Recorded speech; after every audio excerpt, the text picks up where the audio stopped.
Don't embarrass me, Anna. I'm already underconfident. నాకంటే under కాన్ఫిడెంటా? Okay, first. Hello, everyone. Welcome to Story Thread. Right now, much better. Ready. Hello everyone, so welcome back to story thread. ఇవాళ మరి ఇంకొక new episode తో వచ్చాము. So ఈ episode కొంచెం special గానే చెప్పాలి, ఎందుకనంటే మొన్నటి వరకు చూసిన కాంటెంట్ కంటే ఇది కొంచెం డిఫరెంట్ ఉంటుంది. అండ్ ఇవాళ గెస్ట్ వచ్చేసి మా సీనియర్, కాలేజ్ సీనియర్ అన్నమాట. సో వశిష్ఠ రాఘవ సాయిని. సో కాలేజ్ లో ఉన్నప్పుడైతే అన్న ఎక్స్పీరియన్స్ మాకు ఉన్న ఇన్స్టెన్సెస్ అన్నిట్లో చూసుకుంటే తన్ని మేము వాకింగ్ ఎన్సైక్లోపీడియా అని పిలిచేవాళ్ళం. లైక్ ఏ టాపిక్ తీసుకురండి, he has answers for it, or at least ఒక డిబేట్ చేసేంత నాలెడ్జ్ ఉంటుంది. At the same time main exposure ఏంటి అని అంటే, మాకు కాలేజ్ ఫెస్ట్ అప్పుడు డిఫరెంట్ కాలేజ్ వాళ్ళ ఫెస్ట్ ఎక్స్పీరియన్స్ వచ్చేసి అన్న దగ్గర నుంచి వచ్చింది. హీ వాజ్ టు చాలా లీడ్స్ తీసుకొచ్చేవాళ్ళు and different different BITS Pilani అయి ఉండొచ్చు. ఏపీలో ఉండే మాక్సిమం కాలేజెస్ లిటరీ ఫెస్ట్ కి మేము అందరం వెళ్ళాము. So the reason behind is our senior. Hi Anna. Hey. Thank you so much for all the experiences that you have given us. At least I enable చేసినందుకు ఆ path అదంతా, because నాకు చాలా కొత్త. మల్టిపుల్ ఫెస్ట్ లకి నేను ఎప్పుడు వెళ్ళలేదు. మన కాలేజ్ ఫెస్ట్ ఉన్నప్పుడు ఇన్వాల్వ్ అవడమే చాలా తక్కువ. మనం వెళ్ళిపోతాం, అయ్యో ఈ ఊరికి వెళ్ళిపోతాం హాలిడేస్ వచ్చాయని. బట్ కాలేజ్ ఫెస్ట్ మనం కూడా వెళ్ళొచ్చు పక్క కాలేజెస్ కి, అండ్ అక్కడ మన స్కిల్స్ ని చూపించవచ్చు. అండ్ వెళ్ళిన ప్రతి కాలేజ్ లో మాకు ఆఫ్ కోర్స్ ఈయనే ఉండేవాడు, ప్రైజెస్ అన్ని వచ్చేసేవి మా కాలేజ్ కి. But different experience. మీకు అసలు ఎలా స్టార్ట్ అయింది, అంటే ఎక్స్పోజర్ ఎక్కడి నుంచి వచ్చింది మీకు? ఫెస్ట్ అంటే తెలిసిందైతే ఆ సినిమా నుంచి, ఏటో వెళ్ళిపోయిన సినిమా నుంచి. దాంట్లో వేరే కాలేజ్ ఫెస్ట్ కి వెళ్తారు కాబట్టి. మన కాలేజ్ లో ఫస్ట్ తెలిసిందే, చిన్న ఊరు, అందులో ఫెస్ట్ అంటే ఏదో ఉంటది అనుకున్నాం, కానీ అక్కడ ఏం లేదు. మా ఫ్యామిలీ వాళ్ళు హైదరాబాద్ షిఫ్ట్ అవడం వల్ల మా కజిన్స్ కొంతమంది వేరే కాలేజీలో ఉంటుండే. ఆ కాలేజ్ లో ఒకటి రెండు ఫెస్ట్ కి వెళ్తే మనం చాలా దీంట్లో కాస్త బయటకు రావాలి అని చెప్పారు. ఆ తర్వాత అదే మన క్లబ్, మనకి మెయిన్ ప్రాబ్లం అదే ఉంటుండే కదా, పర్మిషన్స్. క్లబ్ లో అట్లా సార్ట్ చేయడం వల్ల ఇంక అందరికి వెళ్ళడానికి ఏమి ఇబ్బంది లేదు. ఆ లీడ్ బాగా మన క్లబ్ వల్ల అది ఇంకా ఈజీ అయింది కొంచెం. వేరే క్లబ్ వాళ్ళు తీసుకెళ్తుండే, మనం వెళ్తుండే. బట్ ఆ ఇయర్ నుంచి, అంటే మేబీ మీరు సెకండ్ ఇయర్ థర్డ్ ఇయర్ అన్నప్పటి నుంచి, థర్డ్ ఇయర్ మీరు వాలంటీర్ చేసినప్పటి నుంచి ఇప్పుడైతే అంటే ఆ గ్రౌండ్ సెట్ చేశారు. ప్రతి డిపార్ట్మెంట్ సెపరేట్ గా పర్మిషన్. అప్పుడు మనం డైరెక్ట్ గా ప్రిన్సిపల్ దగ్గర నుంచి వెళ్ళేవాళ్ళం. So that's nice experience.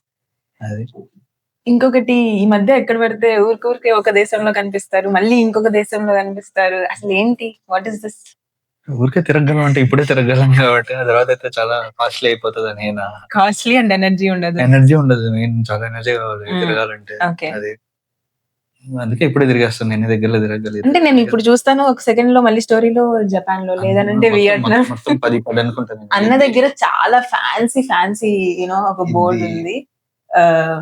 Gift ఇచ్చింది ఇది రవలి అక్క, మా సీనియర్, అంటే వాళ్ళ బ్యాచ్ మేట్.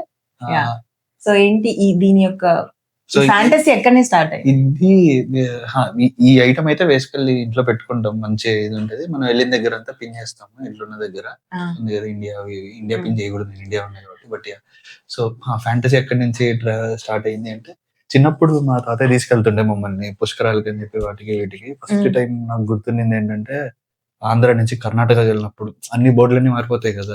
సో ఇదేంటిది తెలుగు కదా ఉండేది, మరీ చిన్న పిల్లలు. సో అదొకటి ఫస్ట్ పాయింట్. కానీ నాకు ఒకసారి ఈటీవీలో అనుకుంటా, మేబీ 2012లోనో 13లోనో ఒక ప్రోగ్రామ్ వచ్చింది, ట్రావెల్ ప్రోగ్రామ్. అది దాంట్లో వాళ్ళు వరల్డ్ లో అన్నిటికంటే పెద్ద హిందూ టెంపుల్ ఎక్కడుంది అని చెప్పి ఇది పెట్టారు. అదేమో కంబోడియాలో ఉండింది. సో అప్పుడు నేను గూగుల్ మ్యాప్స్ కొత్తగా గూగుల్ ఎర్త్ ఓపెన్ చేసి, కంబోడియా ఎక్కడుంది మన దగ్గర నుంచి అంటే ఇట్లా బండ్లో వెళ్ళిపోవచ్చు అని చెప్పి నా ఒరిజినల్ ప్లాన్ అదనమాట. ఇంజనీరింగ్ అయిపోయిన తర్వాత బండ్లో వెళ్ళిపోవాలి, రోడ్ ట్రిప్ లో వెళ్ళాలని చెప్పి. కానీ అదంతా కుదరలేదు. ఇక్కడ మయన్మార్ లో ఎప్పుడు వార్ ఉంటది, సో దాన్ని పాస్ చేయలేము.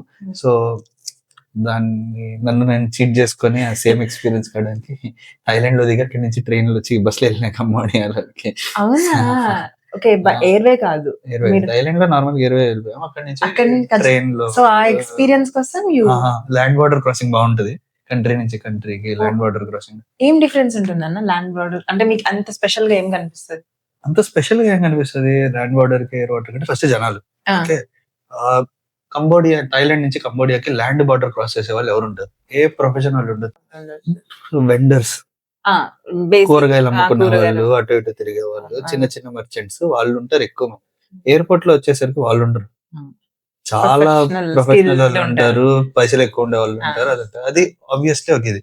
సెకండ్, ఇమిగ్రేషన్ ఇన్ఫ్రాస్ట్రక్చర్ కూడా చాలా డిఫరెంట్. ఇప్పుడంటే ఇట్లుండేది, ఇంతకు ముందు నేను పాత రీల్స్ అవన్నీ చూస్తున్నప్పుడు ఏముండేదంటే, థాయిలాండ్ లో కానీ ఒకవేళ దిగితే, అంటే బ్యాంకాక్ లో దిగితే, దిగంగానే వాళ్ళు ఒక స్లిప్ ఇస్తారు. ఆ స్లిప్ వెళ్ళిపోయేటప్పుడు, వేరే దగ్గర నుంచి ఎక్కడైనా ఎగ్జిట్ అయ్యేటప్పుడు మళ్ళీ అదే స్లిప్ చూపించాలి, లేకపోతే ఫైన్ వేసేవాళ్ళంట. టోల్ గేట్ లాగా. టోల్ గేట్ అని కాదు, అట్లే చేయాలి.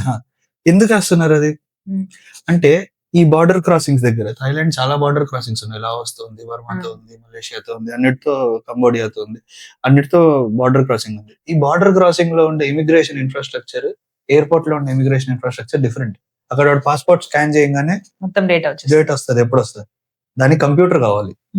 అవన్నీ ఇక్కడ ఉండేవి కాదు చాలా రోజుల ముందు, లైక్ 5-6 years బ్యాక్ ముందు కూడా ఉండకపోవచ్చు. ల్యాండ్ బార్డర్స్ అంత ఇది ఉండేది కాదు. సో నీకు ఖచ్చితంగా ఒక స్లిప్ కావాలి. ఆ స్లిప్ గా నేను మర్చిపోయావంటే వాడు ఫైన్ వేస్తాడు.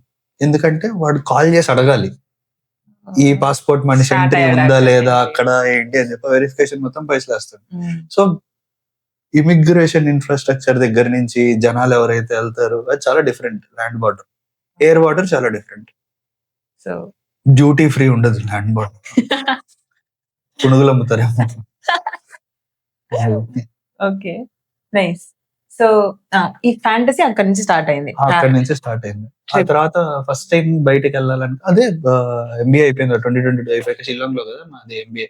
అక్కడ నుంచి వన్ వేసుకుని వెళ్ళిపోవచ్చు అని అనుకున్నాను ఏదో ఇది చేసి, కానీ పాస్పోర్ట్ దొరకలేదు ఆ టైంలో. అండ్ మయన్మార్ వాళ్ళు ఇప్పుడు కోవిడ్ బ్యాన్ ఉండే, సో మనం క్రాస్ చేయలేం, ఎయిర్ నుంచే వెళ్ళాలి. అండ్ నాకు తెలిసి ఆ టైంకి మళ్ళీ కూ జరిగిపోయింది మయన్మార్ లో, సూకీని దించేసి మళ్ళీ మిలిటరీ రూల్ వచ్చేసింది. సో మరి మయన్మార్ నుంచి వెళ్ళాము, అది పోయింది. అది ఆ తర్వాత చాలా రోజుల తర్వాత మా ఆఫీస్ వాళ్ళు అక్కడే పంపించారు ఐర్లాండ్ కి. ఇది అదే ఫస్ట్ టైం నేను భారతదేశం నుంచి బయటకు వెళ్ళి అడుగు పెట్టడం. సో వాళ్ళు ఒక 2 వారాలు పంపించారు, అప్పుడు మంచి ఊపు వచ్చింది అనమాట. తిరగాలి అని చెప్పేసి. ఇంకా అది వెనక్కి రాగానే కొంచెం పైసలు మిగులుతాయి కదా, ఆ డబ్బులతో ఈ రెండింటికి వెళ్ళి అక్కడ కొంచెం కూడబెట్టుకున్నారు. అక్కడ కూడా పెట్టుకున్నాను. సెకండ్ టైం మళ్ళీ అక్కడ కూడా పెట్టుకున్నాను వియత్నాం. ఓకే, ఇంకా యూకే. యూకే అంటే మా తమ్ముడు ఉంటాడు అక్కడ, స్కాట్లాండ్ లో ఉండేవాడు. సో ఐర్లాండ్ వెళ్ళామంటే మనకి BAVS visas, British Irish visas. So దాంతో వెళ్ళినప్పుడు ఐర్లాండ్ లో దిగితే యూకేకి వీసా ఫ్రీ వెళ్ళిపోవచ్చు. ఓకే, వెళ్ళిపోయి నాకు వచ్చేయచ్చు. సో అలా మొత్తానికి ఎన్ని కంట్రీస్ టోటల్ గా ఇప్పటి వరకు? అదే. ఓకే, అంటే చాలా మంది ఉన్నారు బయట, హండ్రెడ్స్ లో చేశారు. బట్ మా క్లోజర్ సర్కిల్ లో నేను చూసిన ప్రకారంగా, నా క్లోజర్ సర్కిల్ లో 10 కంట్రీస్ అనేది నాకు కొంచెం గొప్పే. ఐ మీన్ ఆఫ్ కోర్స్ అంటే అందులో ఏవి కన్సిడర్ చేయకూడదు అంటే భూటాన్ చేయకూడదు, ఎందుకంటే అది మోర్ ఆర్ లెస్ ఇండియా లానే ఉంటది. Malaysia okay, Cambodia, Thailand, Laos, Vietnam ఇవన్నీ ఇండో చైనా పెనిన్సులా. ఇందులో మయన్మార్ ఒకటి మిస్ అయిపోయింది. ఇండోనేషియా, జపాన్, ఐర్లాండ్ కొంచెం ఖర్చుతో కూడుకున్నవి, మిగిలినవన్నీ మేనేజ్ చేసేయచ్చు. ఓకే, ఇన్ని కంట్రీస్ లో the best experience if you want say? The best experience అంటే ప్రతిసారి కొత్తగా ది బెస్ట్ వస్తుంటది, కానీ వెనక్కి తిరిగి చూస్తే ది బెస్ట్ ఇండోనేషియాలో ఒక ఇండోనేషియా అంటే మామూలుగా మనల్ని ఎక్కువ బాలి వెళ్తారు, చాలా మంది జావాకు కూడా వెళ్తారు, కానీ బాలి మెయిన్ డెస్టినేషన్. ఈ జావా అనే ఐలాండ్ ఏదైతే ఉంది, కింద ఉండే ఐలాండ్, దీంట్లో వాల్కనోస్ ఉంటాయి, చాలా వాల్కనోస్ ఉంటాయి. ఇండోనేషియా అంతా వాల్కనోస్ చాలా ఎక్కువ ఉన్నాయి, కానీ అందులో ఒక వాల్కనో ఉంది, దాని పేరు ఇజెన్, IJEN, ఇజెన్ వాల్కనో. నేను పంపిస్తాను కావాలంటే ఆ వీడియో, చాలా బాగుంటది. సో అది రాత్రి ట్రెక్ చేసి వెళ్ళాలన్నమాట, రాత్రి 12 గంటలకి. ఇప్పుడు మంచిగానే రోడ్ లాగా వేసేసారు, కానీ స్టీప్ చాలా ఎక్కువ, ఎక్కి మళ్ళీ దిగాలి లోపలికి, క్రేటర్ లోపలికి. సో అక్కడ లోపల ఒక బ్లూ కలర్ లేక్ లా ఉంటది, ఆ లేక్ చూడడానికి చాలా చాలా బాగుంటది, కానీ అది వాటర్ కాదు, సల్ఫ్యూరిక్ యాసిడ్. అది చాలా యాసిడిక్. పీక్ సీజన్ లో 0.5 pH వరకు వెళ్తాయి. 0.5 pH అంటే పడితే మనం దొరకం. మొత్తం బేసికల్లీ. కరిగి మామూలుగా అయితే అక్కడికెళ్ళి ఊరికే పట్టుకోవచ్చు. కొంచెం దురద ఉన్నట్టు మంట. అనిపిస్తది. మంట, దురద ఉన్నట్టు అనిపిస్తది. బట్ పీక్ 0.5 పీహెచ్ ఉన్నప్పుడు మొత్తం దిగితే కరిగిపోతుంది. మనం మొత్తం మెల్ట్. కరిగిపోతాం. మెల్ట్ అయిపోతాం. ఓహ్! ఆ! కన్జ్యూమ్ అయిపోతాం బేసికల్లీ. అది లోపలికెళ్ళి దిగాలన్నమాట. అక్కడ ప్లస్ ఎర్లీ మార్నింగ్ 4 కంటే ముందు అంటే సన్‌రైజ్ కంటే ముందెళ్తే బ్లూ కలర్ సల్ఫర్ ఫ్లేమ్స్ కనిపిస్తాయి. అవి రాత్రి ఒక్కటే కనిపిస్తాయి. పొద్దున్న కనిపియవు.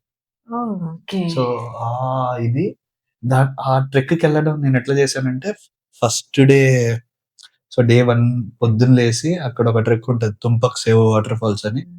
అది దిగెక్కాలి. కొంచెం హ్మ్. ఫిజికల్లీ డిమాండింగే. కొంచెం మరీ ఎక్కువ హ్మ్. కాదు. దాని తర్వాత వెంటనే బ్రోమో. అదే పొద్దున్న దీనికెళ్ళాను. మధ్యాహ్నానికొచ్చాను. రాత్రి బయలుదేరేసి బ్రోమోకెళ్ళిపోయాను. అది సన్‌రైజ్ ట్రెక్. మళ్ళీ అక్కడి నుంచి ట్రావెల్ చేసి ఈ ఈజెన్ బేస్ దగ్గరికెళ్ళాను. మళ్ళీ రాత్రి ఈజెన్ ట్రెక్ ఉండింది పైకి. హ్మ్. సో 2 రోజుల్లో ఆ 3 చేశాను కాబట్టి నాకు ఒక్కరోజు ఇంక లేయడానికి అవ్వలేదు. ఎనర్జీ ఔట్ అయిపోయారు. బాలికొచ్చి పడుకొని పోయాను. But one life time experience అయితే ఆ! మీ ఆ! ఆ! అన్నిట్లో అది. ఎక్సైట్ చేసిందయితే అదే. అదే. అదే. గివెన్ దట్ దానికి ఏదైతే చార్జ్ ఉందో హ్మ్. చాలా తక్కువ. చాలా తక్కువ. 50 అనుకుంటా ఎంట్రీ. హ్మ్. మళ్ళంగానే ఊర్లో దిగితే 70 ఇంటూ 5 350 రూపీస్ బండి రెంట్. హ్మ్. 50 రూపీస్ ఒక లీటరు. హ్మ్. 50 56 రూపీస్ 50 హ్మ్. 60 హ్మ్. రూపీస్ లీటర్ పెట్రోల్ ఏసుకొని ఎళ్ళిపోయి వెనక్కొచ్చేయొచ్చు. ఎంట్రన్స్ టికెట్ కూడా ఎంతుంటది? 25 రూపియా? 25 రూపియా అంటే ఇంటూ 5 వేసుకోమని దాంట్లో 125 రూపీస్. 125 రూపీస్. సో, ఆ రేట్‌కి మనకి వాళ్ళిచ్చేది ఇవన్నీ చాలా వర్త్. చాలా వర్త్. సో, ఈ అన్ని కంట్రీస్‌లో మీకొక మనసుకి దగ్గరైన కంట్రీ ఒకటి ఉన్నట్టుంది. మీకు Indonesia. Japan. Indian okay. Indonesia experience wise. Experience ఆ! వైస్. మరి జపాన్ స్టోరీ ఏంటి? జపనీస్ జ లాంగ్వేజ్ నేర్చుకుంటున్నాడాయన. అంటే ఆ! అండర్‌స్టాండ్ ఏ ఏ ఏ లెవెల్ ఆఫ్ రిలేషన్ ఉందో let's understand about it. Japanese అంటే యానిమే. కార్టూన్. కార్టూన్ అనరు దాన్ని. యానిమే కార్టూన్ కాదు. అంటారు దాన్ని. అన్న దాన్ని నాకు కార్టూన్ కార్టూన్ అంటారు. లాగే కనిపిస్తుంది. మీరందరూ సో, ఇప్పుడు నువ్వు కార్టూన్ అన్న దానికి డెఫినిషన్ అంటే డె ఇప్పుడు మీరు మళ్ళీ బొమ్మలు అన్నావంటే ఇంక అంతా అన్ని బొమ్మలే. అన్ని కార్టూనే. సి స్టైల్ ఎట్లుంటది కొంచెం దాని ఓకే. డిజైన్ డిఫరెంట్ ఉంటది. వాళ్ళు ఎలాంటి స్టోరీ బిల్డింగ్ బావుంటది. వాళ్ళ టాపిక్స్ ఎలాంటివి తీసుకుంటారు అనేది ఉంటది కదా! కార్టూన్ మన దగ్గర ఏంటి టార్గెట్ ఆడియన్స్ ఎవరు కార్టూన్? హ్మ్. పిల్లకాయలా? చిన్న పిల్లలు. యానిమేకి పిల్లకాయలు. నెల్లూరులో అట్లే అంటారు. యానిమేకి నెల్లూరు. హ్మ్. యానిమేకి హ్మ్. టార్గెట్ ఆడియన్స్ అంతా పిల్లలే కాదు. అందరూ చూస్తారు. ఓకే.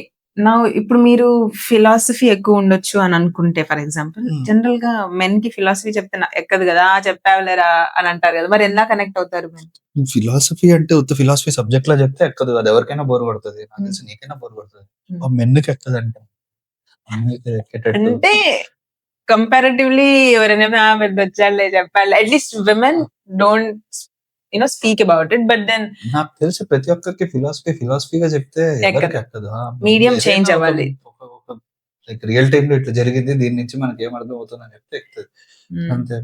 అనిమే జస్ట్ ఫిలాసఫీ అనే కాదు. హ్మ్. స్టోరీ బిల్డింగ్ అంతా కూడా చాలా డిఫరెంట్ ఉంటది.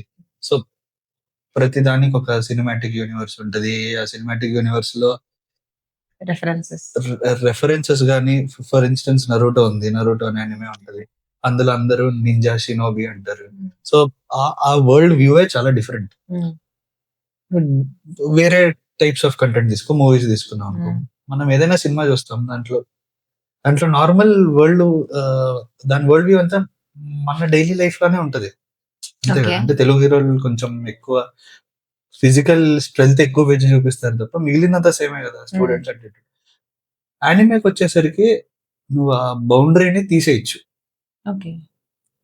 They can at go lower into it. Cost and so వాళ్ళు చాలా ఎక్కువ explain. Types of content create చేస్తారు. సో రియల్ టైమ్‌కి చాలా దూరంగా కూడా దూరంగా ఉండదు. ఉంటది. హ్మ్. కానీ నువ్వు రిలేట్ కూడా చేసుకోవచ్చు. అండ్ స్టోరీ బిల్డింగ్ చాలా బావుంటది. హ్మ్. సో సీరీస్ కాబట్టి ఇదుంటది వాళ్ళకి. హ్మ్. కొన్ని యానిమే ఉంటాయి. అంటే ఎవరైనా ఫస్ట్ యానిమే అనంగానే డెత్ నోట్ అని చెప్తారు. హ్మ్. అది కొంచెం మంచి యానిమే చిన్నదయిపోతది. 30, 35 ఎపిసోడ్స్ ఏమో ఉంటాయి అంతే. హ్మ్. దాంట్లో వాళ్ళు చాలా మంచి స్టోరీ బిల్డ్ చేసి చూపిస్తారు. అంతే. ఓకే. మీరు కొన్నారా మరి అవన్నీ? మాంగా అని ఉంటది. ఆ! మాంగా అంటే కామిక్స్ కామిక్స్. అవంత నేను కొనలేదు. ఓకే. అంటే ఎందుకని? కొంచెం మొత్తం సోవెనీర్‌కి తెచ్చుకోవడం తప్ప కార్డ్స్ కొనుక్కున్నా కొన్ని ప్లేయింగ్ కార్డ్స్ ఉంటాయి. హ్మ్. అవి కొన్నాను. హ్మ్. కొన్ని యాక్షన్ ఫిగర్స్ కొన్నాను. యానిమే బేస్డ్ హ్మ్. ఊనో కార్డ్స్ ఉంటాయి. మా తమ్ముళ్ళు ఇద్దరు ఉన్నారు, వాళ్ళకి ఇచ్చాను. ఓహ్! సో, సో అందుకని ఆ ప్రాసెస్‌లో ఇప్పుడు జపనీస్ లాంగ్వేజ్ నేర్చుకున్నారు. జపనీస్ లాంగ్వేజ్ యాక్చువల్లీ నేను ఇంజినీరింగ్ ఫస్ట్ ఇయర్ లో నేర్చుకుందాం అనుకున్నా. అప్పుడు ఆండ్రాయిడ్ చిన్న ఫోన్ ఉండేది. హ్మ్. దాంట్లో యాప్ ఉండేది జపనీస్ లాంగ్వేజ్ నేర్చుకోవడానికి. ఓకే. డోలింగో కదా, చాలా చాలా చాలా ప్రిమిటివ్ యూజర్ ఇంటర్ఫేస్ తో ఉంటది ఆ యాప్. హుహు. ఆ యాప్ లో నేర్చుకోవడానికి ట్రై చేశాను, కానీ అప్పుడు అంత కుదరలేదు మన కాలేజ్ టైంలో. ఇంకొకడు ఉండేవాడు బాపట్ల ఇంజనీరింగ్ కాలేజ్ లో, అతని పేరు అభిరామ్, కానీ అతని ఫేస్బుక్ పేరు ఏంటంటే అభిరామ్ అయాజాకి. అయాజాకి. ఆ! ఆ! ఏదో అట్లా పెట్టాడు పేరు. అది. ఆ బాబు గూడా బీభత్సంగా ఆయన చీరాల అబ్బాయి. ఓకే. నాకు అతను అంత టచ్ లో లేడు గానీ, హ్మ్. అభిరామ్ అయాజాకి అని అప్పట్లో ఫేస్‌బుక్ నేమ్ ఉండేది. బాపట్లలో నేను తప్ప ఇంకొక యానిమే చేసేవాడు వాడే. అతనే. సో 2013, మీరు 17 బ్యాచ్. అప్పటి నుంచి ఫాలో అవుతూ వస్తున్నారు. చిన్నప్పటి నుంచి చిన్నప్పటి నాకు తెలిసి ప్రతి ఒక్కరు చూసుంటారు. నువ్వు పోకెమాన్ చూసావా? ఆ! పోకెమాన్ యానిమేలోనే వస్తది. డిజిమాన్, తెలీదు. Dragon balls, Shin-chan. ఆ! షిన్‌చాన్ అయితే చూసే ఉంటారు ఆ! కదా! అది కూడా అదే కేటగిరీలోకి వస్తది. నేను ఫస్ట్ డ్రాగన్ బాల్ చూస్తుండే చిన్నప్పుడు. డిజిమాన్ చూస్తుండే, పోకెమాన్, బైబ్లేడ్ నేను చూడలేదు. తిరుగుతుంటది బొంగరాల్లాగా. గుర్తుకు లేదు. But yeah! బైబ్లేడ్ అందరూ చూసేవాళ్ళు. బొమ్మలు కూడా అమ్మేవాళ్ళు. ఇండియాలో మంచి మార్కెట్ ఉంది దానికి. నాకు గుర్తుకు రావట్లేదు. But yeah! చూసుండొచ్చేమో. ఏమో చూపిస్తే గుర్తుపట్టొచ్చు. అవన్నీ యానిమేనే. సో అవన్నీ చూసేవాళ్ళు జనాలు. సో, సో ఆ ప్యాషన్‌తో ఇప్పుడు జపనీస్ కూడా వచ్చేసిందా? ఏమన్నా చెప్పగలరా? ట్రై అంతలే చేసి 2 క్లాసులకెళ్ళాను నేను ఇప్పుడు. సరే చెప్పండి ఏదో ఒకటి. మీకు తెలిసిన 4 పదాలు చెప్పండి. చెప్పండన్నా. చెప్పండి. పర్లేదు. ఏదో ఒకటి. ఏం చెప్తా, హాయ్ ఐయామ్ వశిష్ట అంటే ఏమంటారు? కొన్నిచివ వతశివ వశిష్ట సందేశు. ఓయమ్మ! హజీమషితే అంటే ఫస్ట్ టైం కలిసినప్పుడు హజీమషితే అంటారు. గుడ్ ఆ! నైస్ టు మీట్ యూ అన్నట్టు. ఆ! సో, స్క్రిప్ట్ అర్థమవుతుందా మీకు? స్క్రిప్ట్ అర్థం కాదు. కష్టా? స్క్రిప్ట్ అర్థం కాదు. అది ఎట్లుంటది స్క్రిప్ట్. జపనీస్ లో మళ్ళీ 3 స్క్రిప్ట్స్ హుహు. ఉంటాయి. ఒకటొచ్చేసి హిరగానా, కటకానా, కాంజీ అని 3 ఉంటాయి. హుహు. సో ఒక స్క్రిప్ట్ వచ్చేసి వాళ్ళ నేటివ్ జపనీస్ వర్డ్స్ కోసం రాసింది. హుహు. ఇంకో స్క్రిప్ట్ వచ్చేసి ఫారెన్ నుంచి తీసుకొచ్చిన వర్డ్స్ కోసం రాసింది. మూడో స్క్రిప్ట్ వచ్చేసి లోగోగ్రఫిక్. అది చైనీస్ స్క్రిప్ట్ నుంచి ఆ రోజు తెచ్చుకున్న ఓకే. క్యారెక్టర్స్ అన్నమాట. సో 3 డిఫరెంట్ స్క్రిప్ట్స్ ఉంటాయి. వాళ్ళు రాసేటప్పుడు 3 కలిపేసి రాసేస్తారు. ఇప్పుడు అక్కడది ఉందా, హ్మ్. యూవీ ఇది, ఆ! ఆ! యూవీ స్టిక్ జపాన్ లోనే కొన్నది. దాని మీద ఉండే పైన ఉండే క్యారెక్టర్స్ లో 3 క్యారెక్టర్స్ ఉన్నాయి. Okay. 3 different script so systems నుంచి బిల్డ్ అయినది. క్యారెక్టర్స్ ఉన్నాయి. గాట్ మన ఇట్. దాంట్లో ఉండే తెలుగు స్క్రిప్ట్ సిస్టమ్ నుంచి ఉంటది. దాంట్లో 3 నుంచి కలిపి ఉంటుంది. సో అది ఇంకా టఫ్. హ్మ్. ఓకే. సో ఇప్పుడు మీ బెస్ట్ ఎక్స్‌పీరియన్స్ అంటే మీరు ఇండోనేషియా అన్నారు. బట్ హార్ట్‌కి కొంచెం క్లోజ్‌గా ఉంది చిన్నప్పటి నుంచి కాబట్టి you go for Japan. Japan. But other then that అరే! దెబ్బడిపోయానే ఇక్కడికొచ్చి. బిస్కెట్ అయిపోయిందే బాబు! ఇట్లా అసలు ఎక్స్‌పెక్ట్ చేయలేదు ఇది అన్నట్టు ఒకటుంటది గదా! ఇప్పుడు how to cross this particular situation అన్నట్టుంటది. అలాంటి ఎక్స్‌పీరియన్సెస్ ఏమైనా ఉంటే? అలాంటివి ముందు ఉండుండొచ్చు వేరే దగ్గర. కానీ రీసెంట్ అయితే జపాన్ లోనే ఉండింది. ఆ! జపాన్ లో ఒక మౌంటైన్ ఉంటది. దాని పేరు మౌంట్ ఫుజి. అది యాక్చువల్లీ ఒక volcano. Active last time burst అయ్యి చాలా మేబీ 300, 400 ఇయర్స్ అయిందేమో గుర్తులేదు. జపాన్ కంట్రీకి ఒక మంచి చిహ్నం లాంటిది అది. మనకి మౌంట్ ఎవరెస్ట్ లాగా ఫుజి వాళ్ళకి. మచ్చు పిచ్చు, ఫుజి ఇవన్నీ కూడా ఎట్లా చెప్పాలి, హిమాలయన్ ట్రెక్కింగ్ అంటే దాన్ని ఏమంటారు, హై ఆల్టిట్యూడ్ ట్రెక్కింగ్ అంటారు. ఇవి హై ఆల్టిట్యూడ్ కిందకి రావనుకుంటా. ఓకే. మేబీ రావచ్చేమో, 10,000 ఫీట్ కంటే ఎక్కువే ఉంటది ఇది. దానికంటే కొంచెం తక్కువ అవ్వచ్చు. సో ఇది ఇక్కడ ఉంటది ఫుజి. ఆ ఫుజి ఓన్లీ జూలై నుంచి సెప్టెంబర్ వరకు మాత్రం ఓపెన్ చేస్తారు. నేను లక్కీగా అదే టైంలో వెళ్ళా. ఓకే. దొరికింది ఛాన్స్ పైకి ఎక్కడానికి. నేనేమనుకున్నా, మనలాగే అక్కడికి వెళ్ళిపోదాం ఫస్ట్, కింద ఊర్లో ఏదో ఒక హోటల్ దొరుకుతది, రాత్రి పడుకుండిపోయి పొద్దున్న లేసి వెళ్ళిపోదాం అనుకున్నా. కానీ అట్లా అవ్వలేదు. నేను వెళ్ళేసరికి 10 అయింది.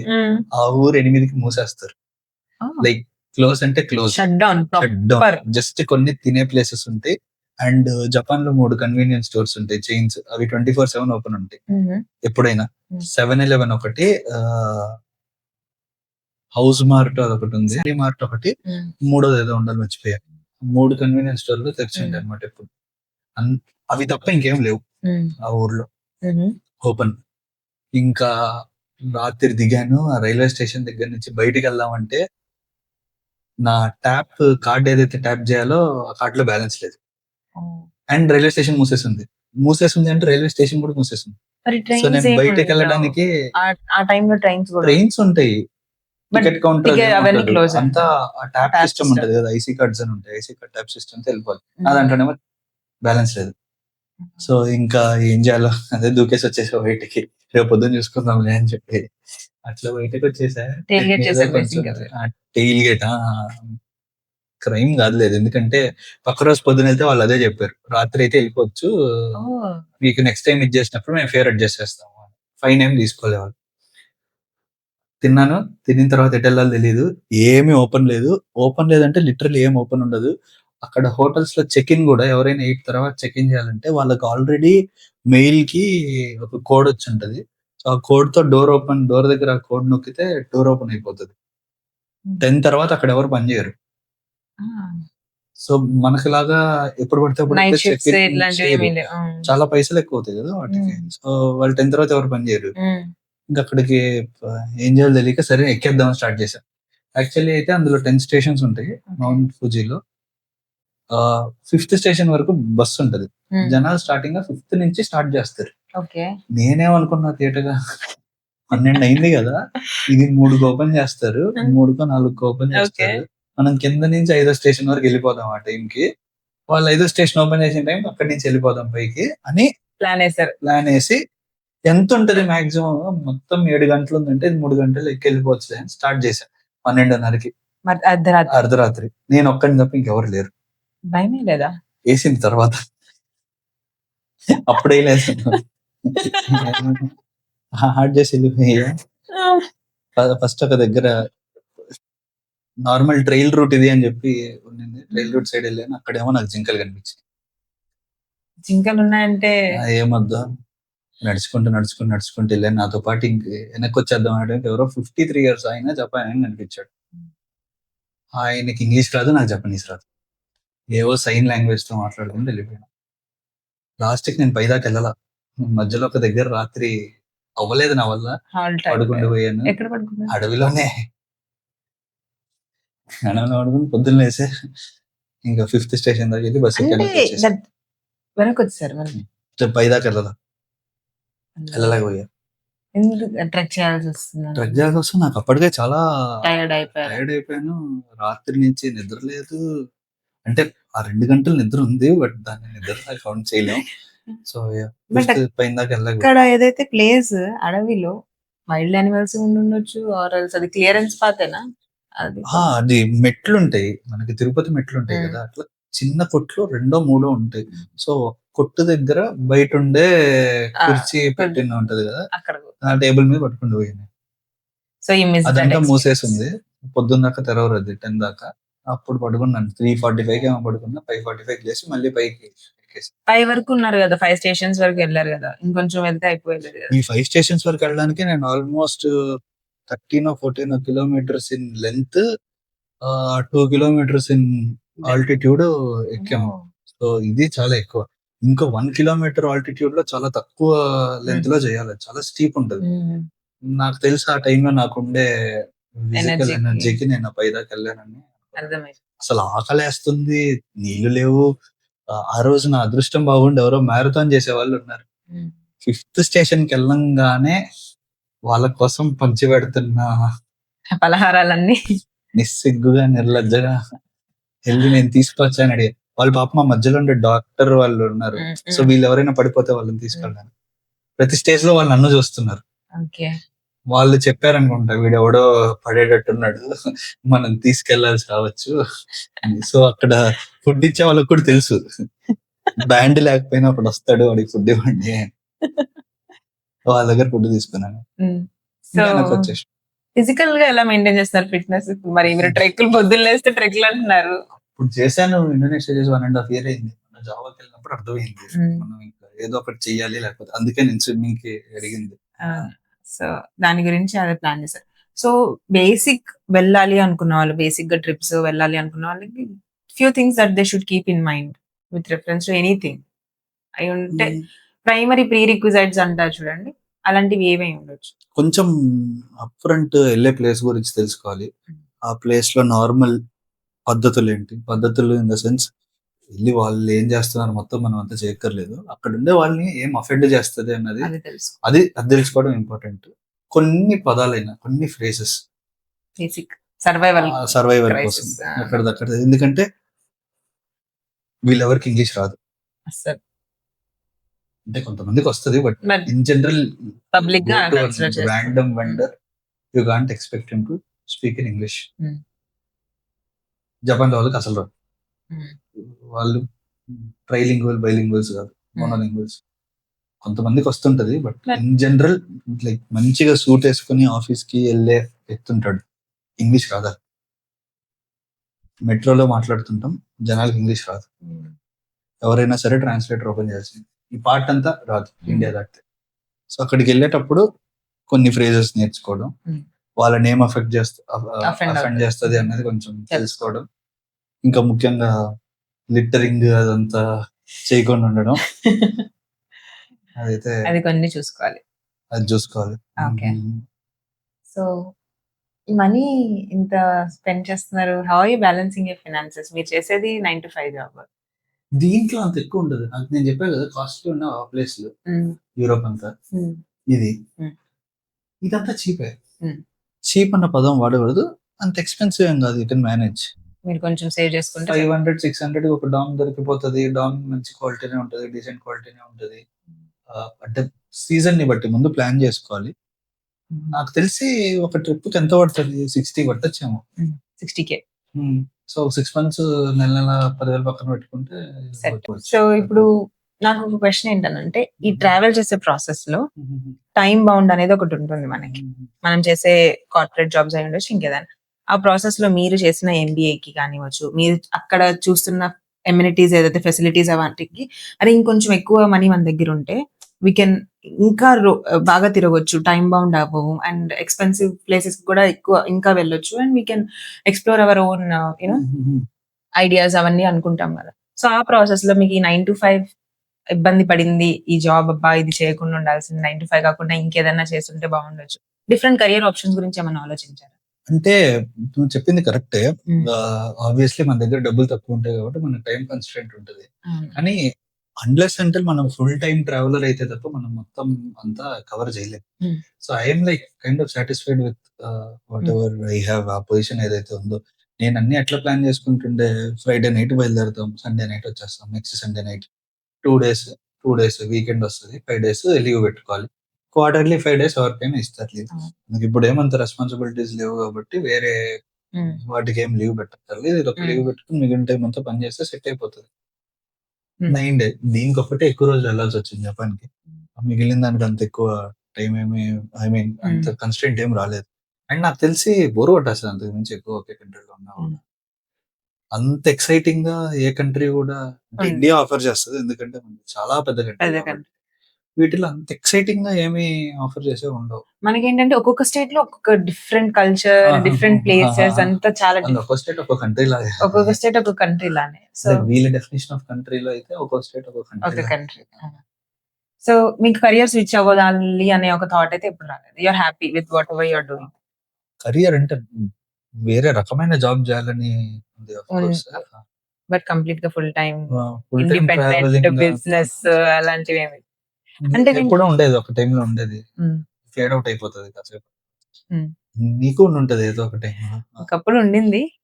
ఇప్పుడు ఆప్షన్ ఇస్తే మాత్రం we can do it definitely. అలా అని చెప్పి నేను ఎప్పుడైతే పర్సనల్ గా ఐ డోంట్ తక్కువ చేసి చూడను 9 to 5 జాబ్ ని, because that gives us the standard you know income, stress free income. నన్ను అడిగితే మాత్రం మనం ఏమన్నా ఓన్ గా స్టార్ట్ చేయాలి అంటే మాత్రం అది బిస్కెట్ అంటే చాలా amount of effort and time. మనం ఏమి బిజినెస్ ఫ్యామిలీస్ నుంచి రాలేదు కదా. ఎగ్జాక్ట్లీ. మనం అంతా గ్రాస్ రూట్ లెవెల్ నుంచి స్టార్ట్ చేయాలి. సో నాకైతే నా పర్సనల్ ఒపీనియన్ అది. బిజినెస్ ఇంట్రెస్ట్, బట్ దానికి టైం, మనీ, వాటికి చాలా. బిజినెస్ ఇంట్రెస్ట్ అంటే ఎందుకు ఏదో ఒక ఫేసెట్ ఉంటుంది కదా, ఎందుకు ఇంట్రెస్ట్? సో నాకెందుకు ఇంట్రెస్ట్ అంటే, డబ్బులు ఎక్కువ వస్తాయనా? డబ్బులు first driving factor. Money compound అవుతూ ఉంటుంది ఆ మనీ. అండ్ ప్రాపర్ గా మీరు ఒక ప్రాపర్ పాత్ కనుక సెట్ చేస్తే ఎక్స్ట్రీమ్ మనీ వస్తుంది. అండ్ సెకండ్ ఏంటి అని అంటే, you have your own identity types. ఆ 2 థింగ్స్ నాకు బాగా క్రేవ్ చేస్తా. అండ్ సెకండ్ ఇంకొకటి ఏంటి అనంటే నాకిష్టం అలాగా చేయించడం, వర్క్ చేయించడం. ఓకే. మన మన మన ఇది నా మన బిజినెస్ అని దాన్ని చిన్న చిన్నగా డెవలప్ చేసుకోవడం. మన థాట్స్‌ని మనకేదైతే క్రియేటివ్ స్పేస్ ఉంటుందో అది ఏదైనా కానివ్వచ్చు. మనం అది ఎక్కువ ఎక్స్‌ప్లోర్ చేయొచ్చు. And we can hire also different places నుంచి. బట్ మనం ఏమనుకుంటున్నాం అనేది ఒకటి పెట్టగలం. ఇక్కడైతే ఏంటి అనంటే కొంచెం లిమిటేషన్స్ ఉంటాయి. మన పైన ఉన్న వాళ్ళకి నచ్చాలి. కింద ఉన్న వాళ్ళకి కంఫర్ట్ ఉండాలి. చాలా ఉంటాయి యాస్పెక్ట్స్. ఆ 3 సో, అందుకనే అడిగాను. లైక్ నేను వింటున్నా చాలా మంది చెప్తూ ఉంటారు. అబ్బా! 9-5 బోరింగ్. కాదు. ఎవరైతే ఫ్రెషర్స్ ఉన్నారో don't get influence. 9-5 will give you solid bread and butter. అంతే. ఈఎంఐ నెక్స్ట్ మంత్ అండ్ నాకు తెలిసి అది చాలా వరకు ఈ మన జనరేషన్ వాళ్ళకి ఉంటుండింది. అది మేబీ మన పేరెంట్స్ వాళ్ళ టైం అనేది వాళ్ళ డ్రీమ్, వాళ్ళు చిన్నప్పటి నుంచి నా లైఫ్ అంబిషన్ ఒక జాబ్ తెచ్చుకోవడం. ఎగ్జాక్ట్‌లీ. సో అది కాన్స్టెంట్ కాదు, మారుతూనే ఉంటుంది. Mm. జస్ట్ ఒక ప్రిఫరెన్స్ అదంతే. జస్ట్ ఒక రిఫరెన్స్ అదైతే నమ్ముతాను నేను. But most of the people MBA MBA ఎవరైతే వెళ్తారో ఐదర్ దే ఎయిమ్ ఫర్ ఒక extreme high partners or CEOs ఆ పొజిషన్ కి ఎయిమ్ చేస్తారు. ఆర్ వాళ్ళకి ఎంబీఏలో జాయిన్ అయ్యే ముందు మేబీ బిజినెస్ అనే ఒక డ్రైవింగ్ ఫ్యాక్టర్ అయి ఉండొచ్చు. సో అందుకని మిమ్మల్ని అడిగాను నేను. లైక్ మీకు అలాంటివి ఏమన్నా ఉన్నాయా? ఎంబీఏ కాలేజెస్ అట్లీస్ట్ ఇండియాలో ఎంబీఏ కాలేజెస్, ఏ ఎంబీఏ కాలేజ్ అయినా టాప్ నుంచి నాట్ సో టాప్ వరకు ఏ ఎంబీఏ కాలేజ్ అయినా అడ్వర్టైజ్ చేసేది ప్లేస్మెంట్స్. ఓకే, ఇంకా అది ఎక్కడి నుంచి బిజినెస్ ఓరియంట్ దీంట్లోకి వెళ్తుంది చెప్పలేదు. కానీ అంటే అకౌంటబిలిటీలో డిఫరెంట్ ఉంటుంది. ఎంబీఏ రోల్కి ఉండే అకౌంటబిలిటీ వేరే ఉంటుంది, నాన్ ఎంబీఏ రోల్కి ఉండే అకౌంటబిలిటీ వేరే ఉంటుంది. రెస్పాన్సిబిలిటీ తగ్గొచ్చు కానీ అకౌంటబిలిటీ డిఫరెంట్. ఓకే, సో నువ్వు స్టార్టింగ్ అయినప్పుడు ఒక సేయింగ్ ఉంటుంది కదా, అన్నిటికంటే టఫ్ జాబ్ ఎప్పుడు ఉంటుంది అంటే మనకి ఎవడు చెప్పడం ఏం చేయాలని. That's true. సో మనం స్టార్టింగ్ అంతా ఇంజనీరింగ్ జాయిన్ అయ్యాము. సో మేము డెవలపర్ చిన్న చిన్న ఎన్హాన్స్మెంట్లు అట్లా చేసుకుంటుండే ఆ జావాలో. అప్పుడు మనకంతా తెలుసు, ఎవరు చెప్పేస్తాడు లైక్ లిటరల్లీ నువ్వు ఈ లైన్లోకి వెళ్ళి కోడ్ చేంజ్ చేయాలంతే పడుకున్న తర్వాత అట్లుండింది. ఇప్పుడు అట్లా లేదు. ఇప్పుడు నాకు ఒక రిక్వైర్మెంట్ ఇస్తారు, అది అర్థం కాదు ఆయన ఏమడుగుతున్నాడు నన్ను. నాకు లెవెల్ పెరుగుతున్న కొద్దీ అర్థమవుతుంది ఏంటంటే to figure out what is the problem it self is a problem. What is the problem, అదే మన పని. ఒకవేళ ప్రాబ్లమ్ నువ్వు ఫిగర్ అవుట్ చేసావనంటే నీకు సొల్యూషన్ వచ్చినట్టు. అండ్ ఆ తర్వాత మనం డ్రైవ్ చేయాలి, వేరే వాళ్ళందరూ చెప్పాలి బ్రో ఇది అని. వాళ్ళు మళ్ళీ చెప్తారు. ఇప్పుడు మా దాంట్లో అదే నడుస్తుంది. ఏదో ఇనిషియేటివ్ మీద వర్క్ చేస్తున్నాం, కింద 3 డెవలపర్లు ఉన్నారు. ఆబ్వియస్లీ వాళ్ళు 3 నాకంటే చాలా ఎక్కువ సంపాదిస్తారు. కింద చెప్పను బట్ తో పని చేసే వాళ్ళు 3 ఉన్నారు. వాళ్ళకి ఇది రిక్వైర్మెంట్ అని ఎక్స్ప్లెయిన్ చేస్తాం. వాళ్ళు వచ్చి ఏంటి బ్రో ఇది ఈ రిక్వైర్మెంట్ ఏం చేస్తాం బ్రో, మీరైనా చెప్పండి పైన వాళ్ళకి ఇది వేస్ట్ అని. సో వాళ్ళకి అర్థం కాదు ఏ రిక్వైర్మెంట్ ఎంత ఇంపాక్ట్ ఇస్తుంది అని చెప్పేసి, వాళ్ళకి కూడా అర్థం కాదు.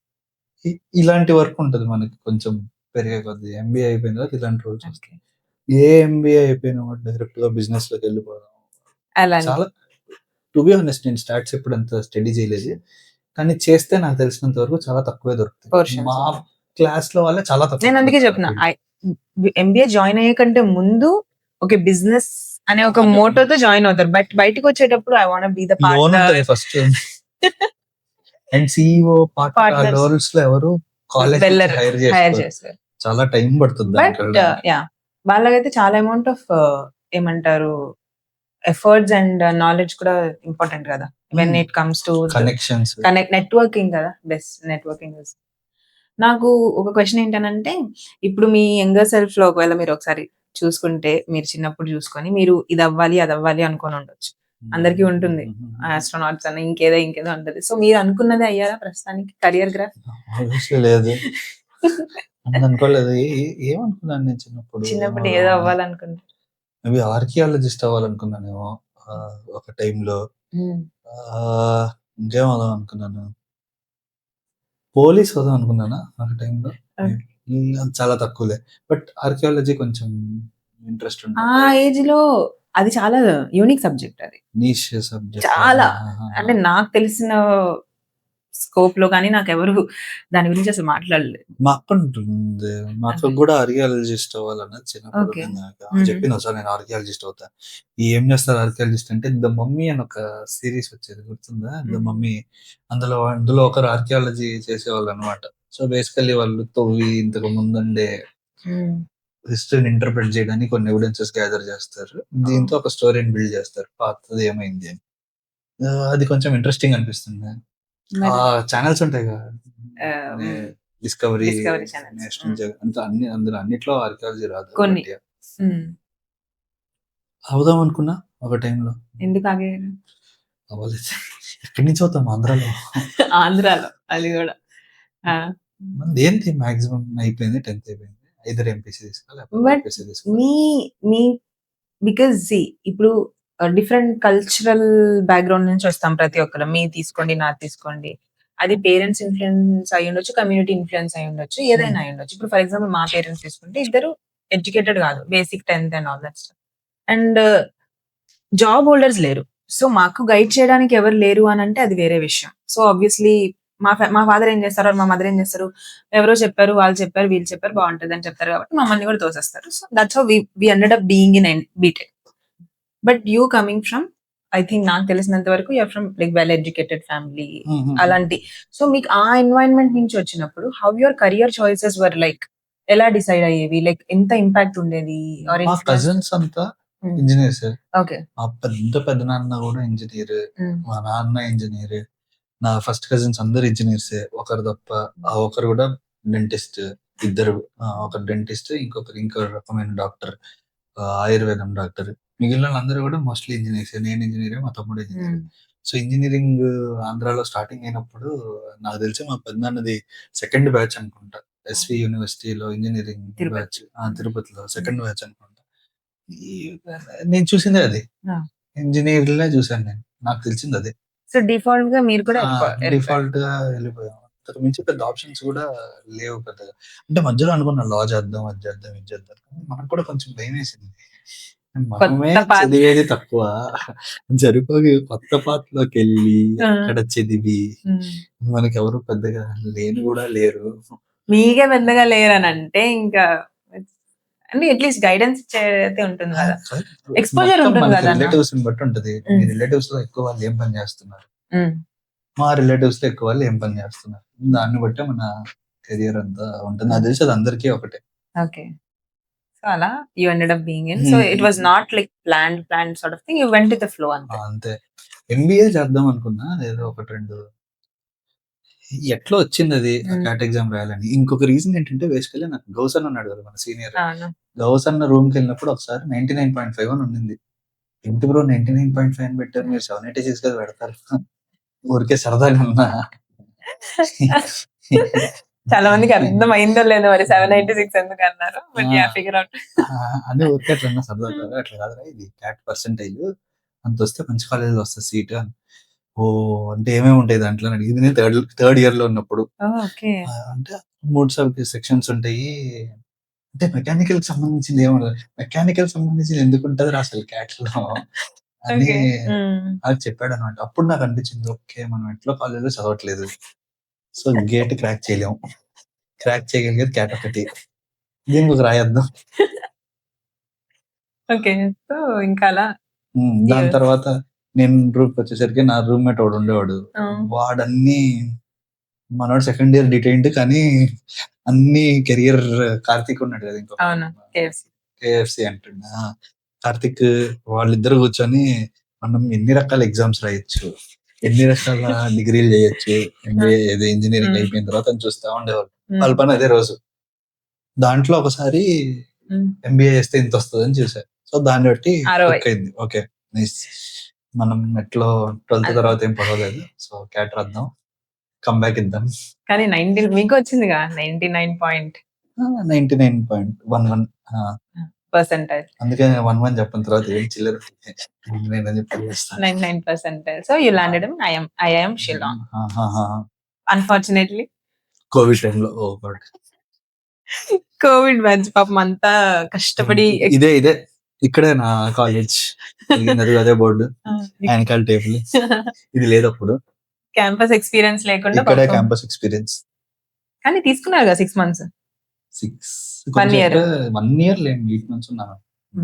దాని తర్వాత ఇంకా అయిపోయింది అంతే. తర్వాత ఎంబీఏ అయిపోయింది. అంతేగాని ఆస్పైర్డ్ ఎంబీఏ అలా చిన్నప్పటి నుంచి డ్రీమ్డ్ టు బి అన్నట్టు నాకైతే ఆ ఎక్స్పీరియన్స్ లేదు of course. So but you somehow made it nice.